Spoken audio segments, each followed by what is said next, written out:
Good morning.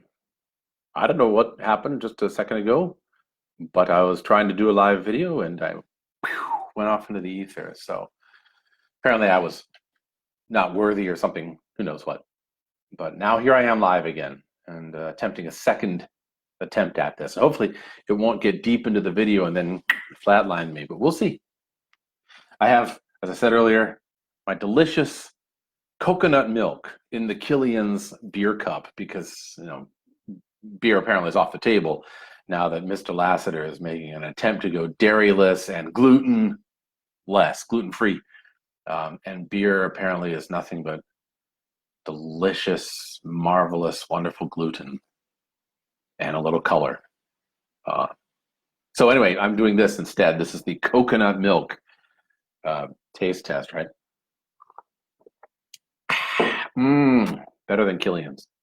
So anyway, I'm doing that. And here I am on a beautiful fall day in Minneapolis. And it's beautiful out with the wind and the breeze and clear blue sky. And temperature's about 70 degrees. And autumn weather. And what better thing to do on a day like today than to talk about J.R.R. Tolkien and the Lord of the Rings? Because what else would you want to do, right? So here we are. I am prepared with my text. This is my own copy I've had since, I don't know, high school roughly. It's all beat up, dog-eared, spine being wrecked. And I picked this up again now that I'm hitting that Rubicon of 50. I picked it up again after reading this execrable article trying to paint Tolkien as this bigot and misogynist and all, and thought, well, Mr. Tolkien needs a little bit more support than that. So I hadn't read him in maybe 2 years. Time to pick him up again. So we started reading him. I came across a passage of Tom Bombadil, and I was reminded of something that came up earlier on Facebook when a friend of mine, Jen Dion, asked a question about Tom Bombadil. And I will probably get this wrong, Jen, so you'll have to correct me if I say it wrong. But the question was whether Tom Bombadil was a parallel for John the Baptist. And at the time, I was in a hurry. I just said no and left it at that. But I didn't really explain myself. So now here's an elaboration of that, if you will, on this live event. So anyway, we'll talk today about Tolkien and what he was about, and about Tom Bombadil, and a little bit about the nature of mythological creation. And if you have questions or comments as we go through, please feel free to enter them down here. And I'll try and answer them. I'll go for roughly 15, 20 minutes, and then I'll try and answer any questions that you might have. As a quick caveat, for those of you who are steeped in the lore of Tolkien, my sister especially, Dr. Helen Free, I apologize beforehand. I will probably screw up names. I will probably get dates wrong. I'll probably get lore wrong, confuse the Ainur, for instance, with the Maya. I'll probably confuse events as they occur in the story, and I apologize for that ahead of time. So mea culpa, mea maxima culpa.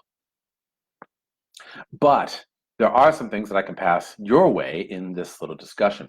The first thing to note, for any of you who are not familiar with the character of Tom Bombadil, and if you aren't, you should be, this is in the chapter of the Fellowship of the Ring called The Shadow of the Past, and I'll begin there. And I wanted to point out here just quickly about the nature of the ring, because it has bearing on who Tom Bombadil really is. In this chapter, we have Frodo, who is discussing with Gandalf about the nature of the Ring of Sauron. And he points out here that the ring cannot be used for good. It is altogether evil.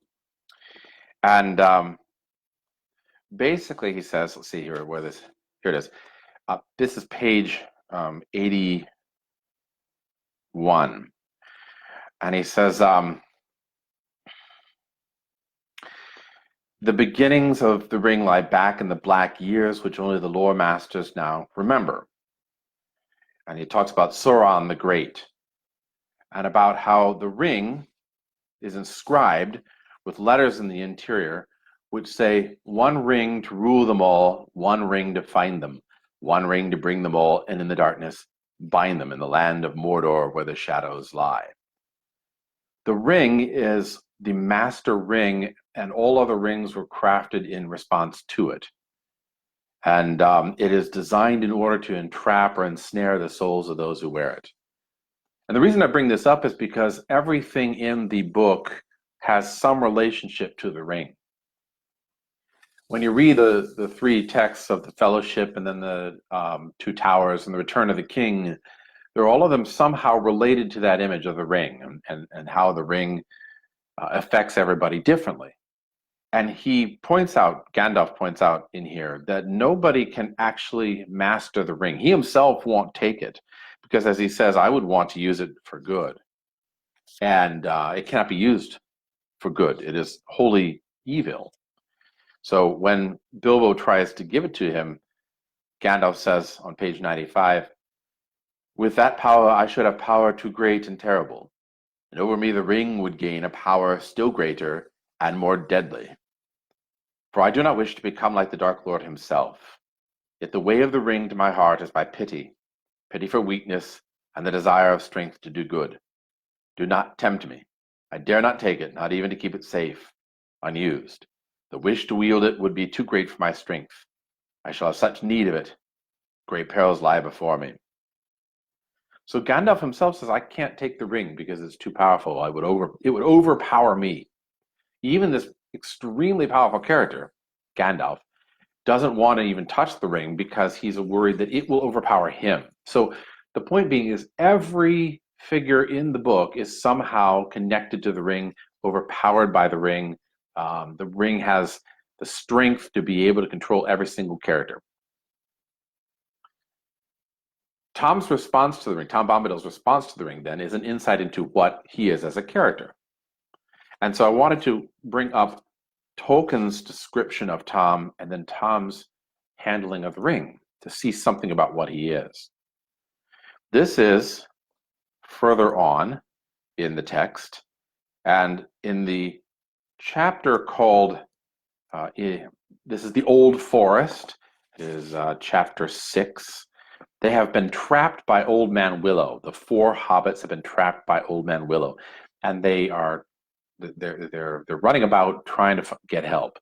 Merry and Pippin are trapped inside Old Man Willow, and Sam and Frodo are calling out for help. And suddenly they hear the singing that comes along.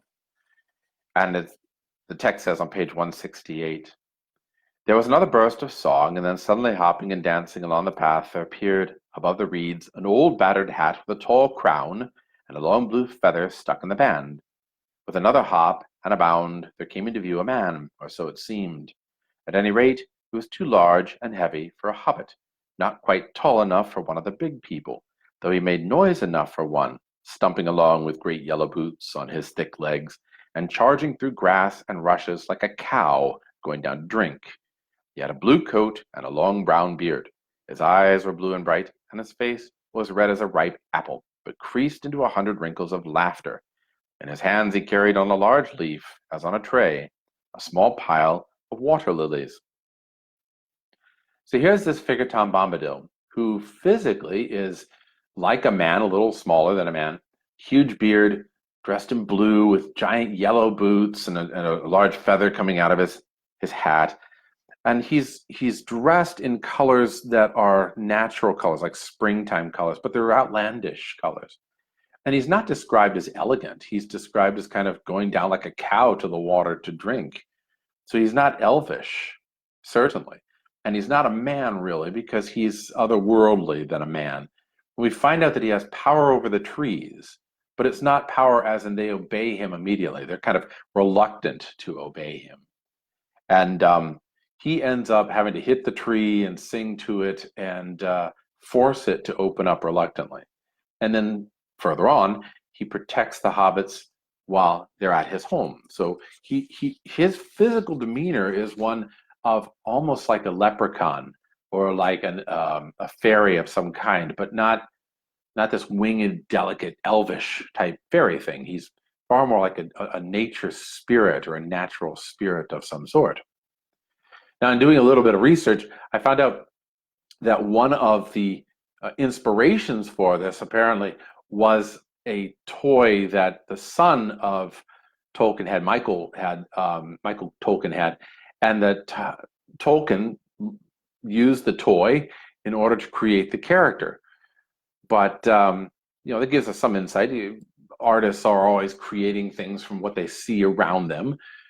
But the same page, which is an authority in my opinion, because it's a fan page, and so fans are rabid about whatever figure they're talking about here. The fan page on Tom Bombadil at lotrfandom.com says the origin and nature of Tom Bombadil are unknown. However, he had already existed when the Dark Lord came to Arda. That's when Sauron came to Arda, the land of the elves, signifying he may have been alive even before the coming of the Valar. However, he may have been speaking in this instance of Melkor's second entry into Arda after he was driven out by the arrival of Tulkas.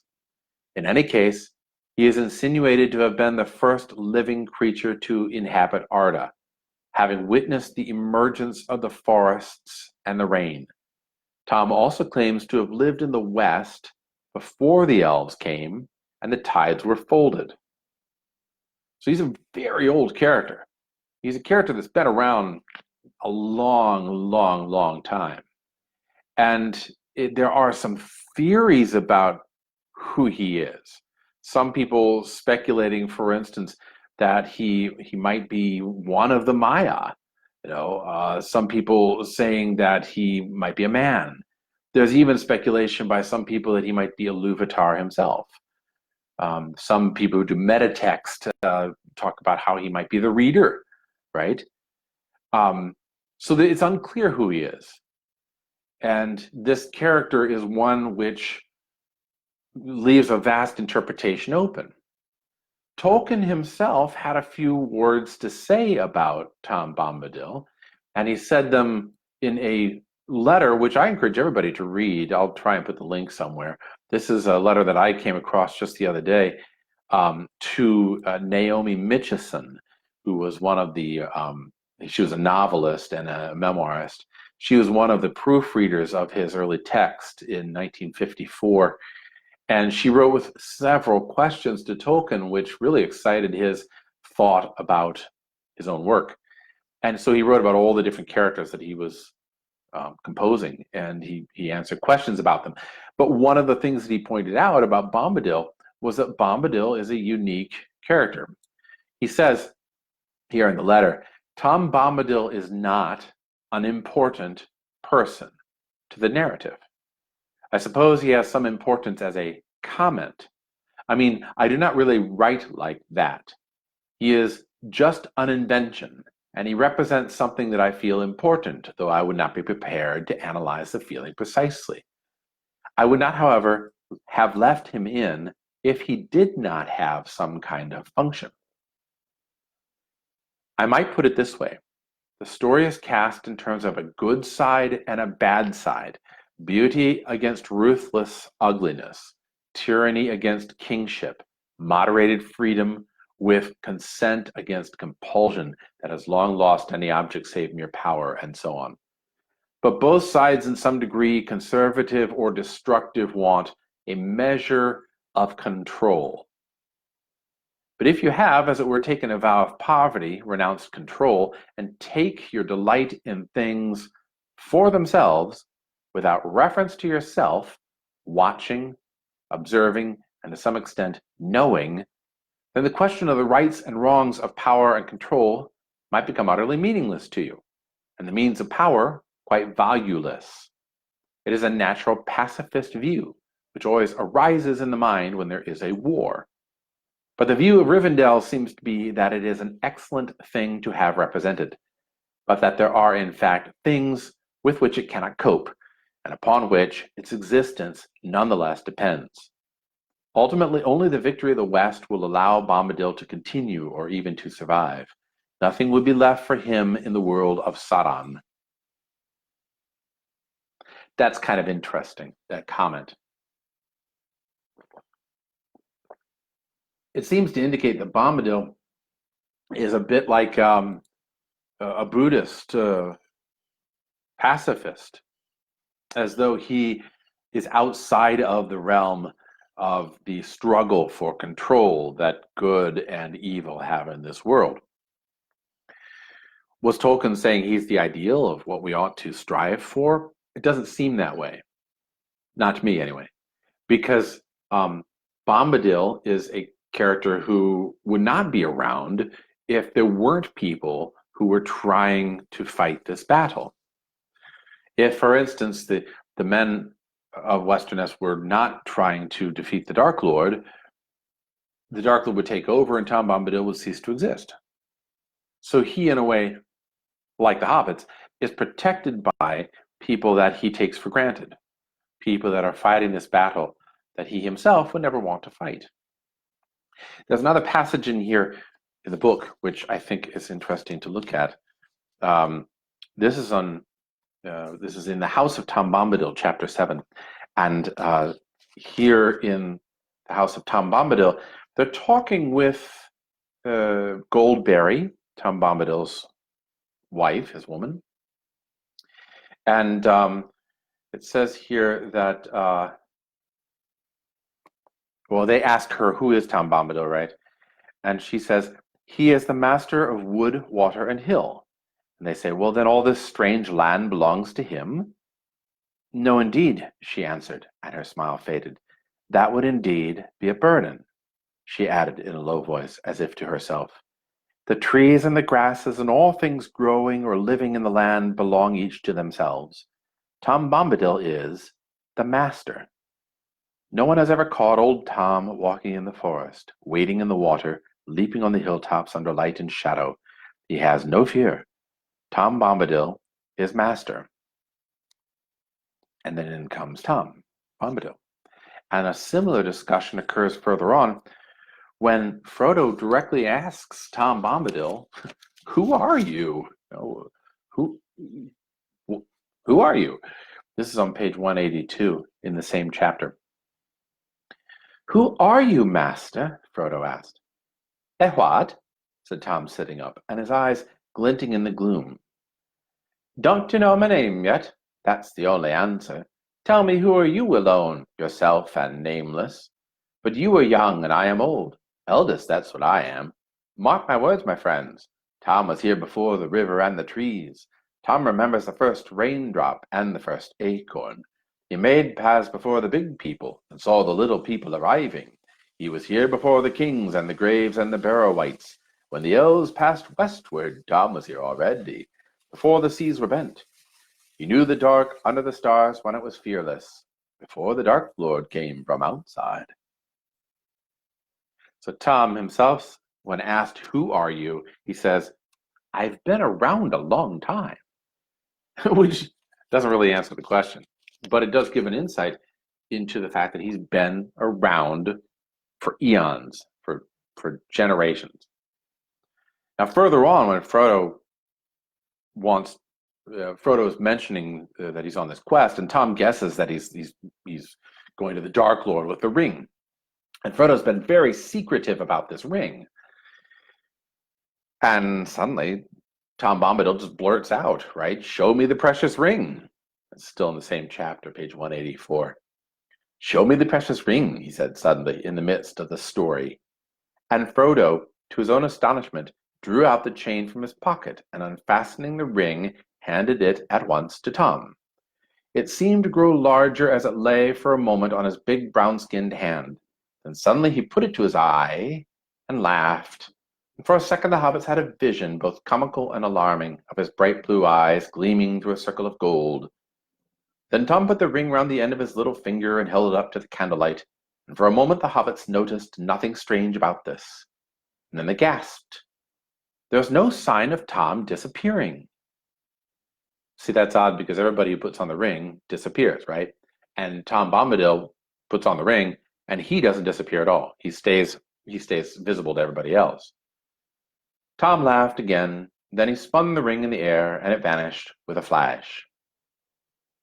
So not only does Tom not vanish, but when he puts on the ring and then plays with it, it vanishes. Frodo gave a cry, and Tom leaned forward and handed it back to him with a smile.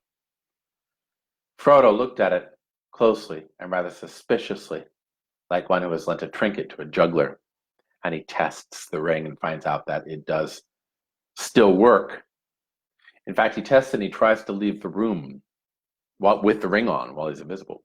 He got up and crept quietly away from the fireside towards the outer door. "Hey there," cried Tom, glancing towards him with a most seeing look in his shining eyes. "Hey, come Frodo there, where be ye going? Old Tom Bombadil's not as blind as that yet. Take off your golden ring, your hand's more fair without it. Come back, leave your game, and sit down beside me. We must talk a while more and think about the morning. Tom must teach the right road and keep your feet from wandering." So there's a lot packed in here. When he puts on the ring, Tom doesn't disappear. He's able to make the ring disappear. He's able to see Frodo when Frodo has the ring on. So essentially, Tom is not controlled at all by the ring. And again, the ring is an emblem of power and control, especially total control of everything. It's sort of, in a way, it represents the attempt to make the entire world bend towards your will. Galadriel says this later. She says, "All would worship me and despair," right? So the ring is the focus point of that attempt to control everything. And I read somewhere, I think I posted this, the opposite of faith is not doubt. The opposite of faith is control.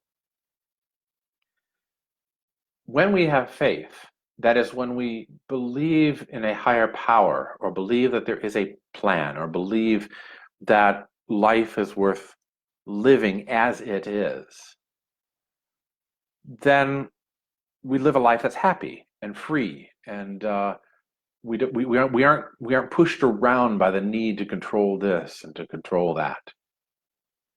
If we don't believe that there is a higher power or a plan or that life is worth living as it is, then what we try to do is we try to control everything and make everything bend towards our own will, at least according to Mr. Tolkien. And this is a very interesting little bit of Tolkien's theology, or philosophy, if you will, about writing itself.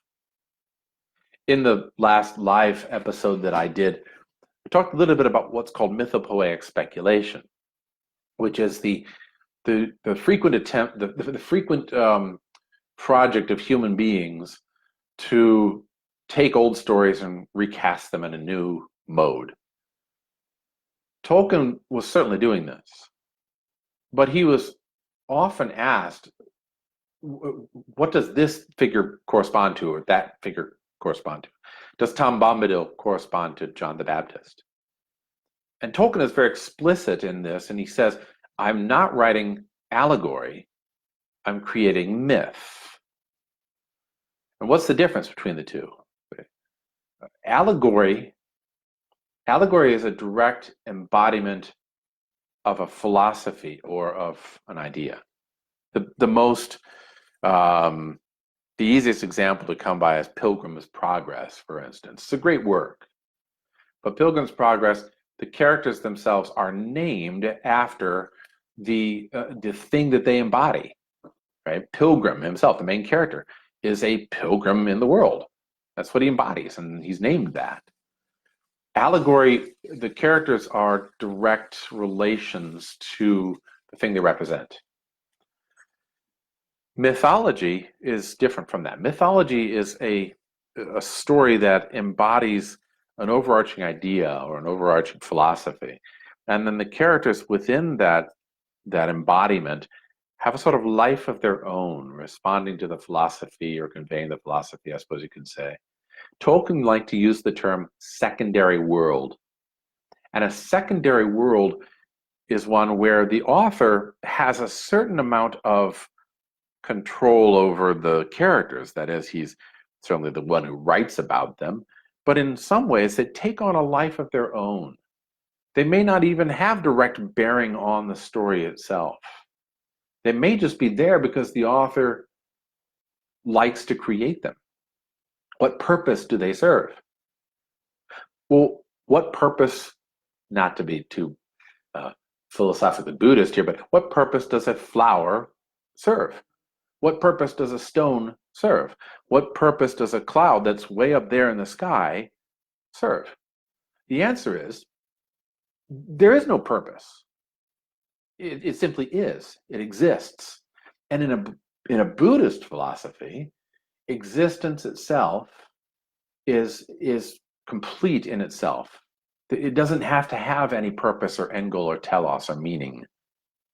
There is no meaning, for instance, in the bird. There is no meaning, for instance, in the sun. It just simply is. And I think this is what Tolkien is getting at in the character. That the Tom Bombadil character doesn't have, oh, hi, Kevin. The Tom Bombadil character does not have a direct bearing on the journey Frodo has to make. But he has a direct bearing on the philosophy or the idea that Tolkien is getting across. He is a sort of an insight into a reflection, a peaceful reflection on what this being removed from the whole cycle of dark and light, the whole cycle of control, being removed from that, so that he is not a character who's trying to impose his will for evil or impose even the structure for good. He simply is delighting in the world around him. So whether he is Maiar or a man or Iluvatar, the creator of the whole world, that may not be the question. The question may be, does he represent something in this world that is like that may simply exist for the sake of its own existence? Well, one of the things that's startling to me is that Tom Bombadil constantly talks in poetry. Everything he says, even his prose, is poetic. And I'm going to say something which might tick off the Tolkien lovers here. I'm not a fan of Tolkien's poetry. I mean, I find his literature to be one of the greatest works of the 20th century, no doubt about it. But I'm not a fan of his poetry. He writes in this da da da da da da da da da da da da da, which gets kind of repetitive and sometimes can be tedious. But it's very obvious that he loves poetry. It's very obvious that he himself was familiar with poetry, especially the Anglo-Saxon poetry of the balanced line, you know, the what do they call it? The syllabic rhyme that goes on. He was very familiar with that. So he embodies that throughout the work. Everybody's quoting poetry, singing songs all the time. Tom Bombadil never stops singing. Even his language, his literary prose is poetry. He's poetic constantly. And that gets me to thinking about what he might be. Is it possible, I'm just throwing this out there, is it possible that what he is or represents is something connected to poetry? Because what's the purpose of poetry? It's not. There's a movie I hate called The Dead Poets Society, where Robin Williams says that poetry exists in order to get women, and I just my gorge rises at that, because it's simply not true. Poetry exists because it exists. It exists because human beings use words. And the primary way in which we seem to use words is in this poetic construction, not prosaic construction. That it seems almost like our protean language is one of poetic poetic language. Certainly Tolkien seems to be aware of this because he was a philologist. He was a studier of words. And he seems to be very aware of the idea that our words have to them a rich history and a rich cadence and a rich symbolism in and of themselves. So to use words for poetry doesn't serve any practical purpose at all, nor is there any control. When a really great poet creates a line of poetry, he is definitely controlling the words to a certain degree. But he's not creating the poem in order to control other people, nor is he creating the poem in order to effect an end. He's creating the poem simply because he loves the poetry. And it's beautiful. And you know, when you hear poems from Shakespeare, you know, that tomorrow and tomorrow and tomorrow creeps in this petty pace from day to day to the last syllable of recorded time, and all our yesterdays have lighted fools the way to dusty death. That's a wonderful piece of poetry. The sound of the words dusty death. You know, he could have just said life sucks and then we die. That would be the practical way to say it. But the fact that he creates that wonderful piece of poetry, the use of words, the rolling sounds of Macbeth's lament, that is an amazing piece. And it speaks to an impracticality about the use of words, which reminds me of Bombadil. Bombadil is extremely impractical. If they gave him the ring, he'd probably lose it, as Gandalf later says, and not even notice that he'd done so. And if, for instance, Bombadil is poetry or connected to poetry, then it seems as though his language would make sense there. But more to the point, it seems as though Tolkien is commenting on what poetry and the reflection on poetry does for a person in the constant struggle for power. You know, our daily existence, especially in the modern world, seems to be wrapped up in discussing things and politics and making sure we get it right and making sure everybody thinks we're professional and making sure that we're in control and everything's controlled and the house is clean and everybody knows where they're going and blah, blah, blah. Control. We're always trying to force control. We're always trying to force either other people to see our point or to vote our way. What we don't tend to do is we don't tend to simply say, wow, listen to this work. Listen, listen, listen. The world is charged with the grandeur of God. It shines forth like shimmering from shook foil and gathers to a greatness like the ooze of oil crushed. Isn't that lovely? Yeah, it's impractical. So let's go back to our jobs. Bombadil represents, I think, Tolkien's reflection on this constant need for control, this constant struggle to be right all the time, which, by the way, is connected to our ego. It's connected to the inflation of our ego. When we read a piece of poetry, we no longer are able to say, I'm the greatest thing in the world. No, sing, muse, of the wrath of Achilles that cost the Achaeans so many countless losses, murderous, doomed, sent great men down to the house of death, but their bodies food for the dogs and the birds. Now, that's great. In fact, that's greater than I am or you are.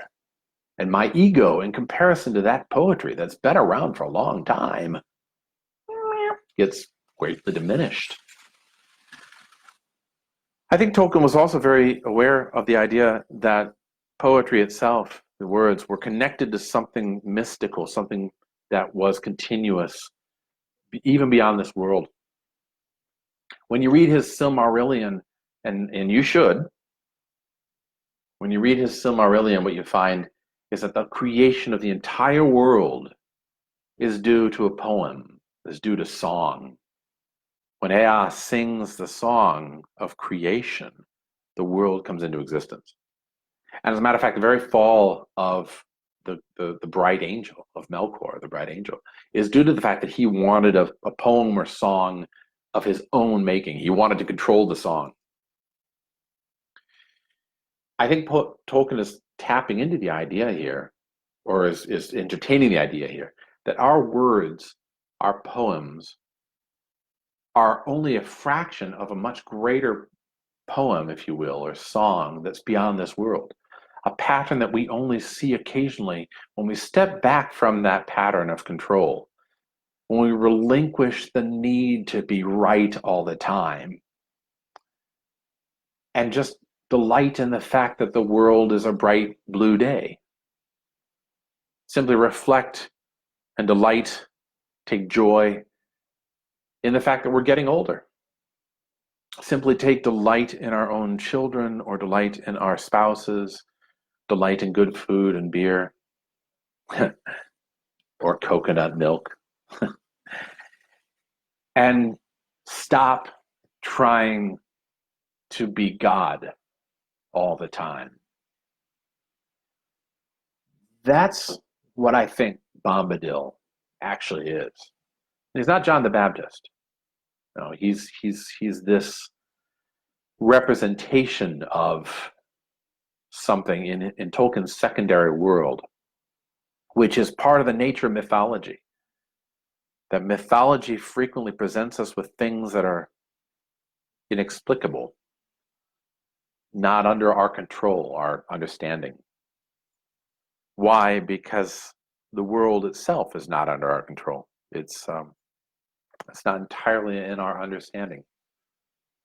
And the sooner that we are able to understand that, the sooner we're able to accept that, the easier it is, the sooner it is that we're able to get rid of that focus of control, which is the ring itself. So anyway, I hope that this answers questions that you have about this character. I hope it raises questions in wonder, because all philosophy begins in wonder. And I hope that you have enjoyed it. I've overshot my time here by 16, 17 minutes now, and I apologize for that. If you had places to go, things to control, go control them. Otherwise, thanks very much for being with me today, and hopefully I'll do this again soon. This is kind of fun, as long as I know my stuff and pronounce Iluvatar correctly. So take care. God bless.